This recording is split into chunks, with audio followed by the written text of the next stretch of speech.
Captain அவர்களுடைய அந்த நினைவிடத்தில் பார்த்தீங்கன்னு சொன்னால் முழுக்க தமிழ் தமிழ் தமிழ் அப்படின்னு தான் இருக்கும், சுற்றி சுற்றி தமிழ் தான் இருக்கும்.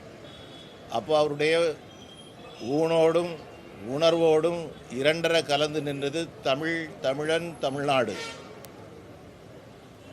அவருடைய உணர்வு மெய்ப்பிக்கப்பட வேண்டும் என்று சொன்னால் தமிழகத்திலே அவர் விரும்பிய ஒரு நல்ல ஆட்சி, ஊழலற்ற தூய்மையான நேர்மையான தமிழகத்திற்கு வளர்ச்சியை தரக்கூடிய ஒரு ஆட்சி வந்தாக வேண்டும். அந்த ஆட்சியை தேசிய ஜனநாயக கூட்டணி கொடுக்க முடியும் என்கின்ற நம்பிக்கை எனக்கு இருக்குது. ஆகையினால் என்னுடைய விருப்பம் 14 இன்று மீண்டும் வர வேண்டும் என்பது. அவருடைய முதல் வருகை வரும்போது பாரதிய ஜனதா கட்சி, தமிழ்நாடு பாரதிய ஜனதா கட்சியினுடைய தலைவர்களோடு நிர்வாகிகளோடு அவர் கலந்து பேசினார்.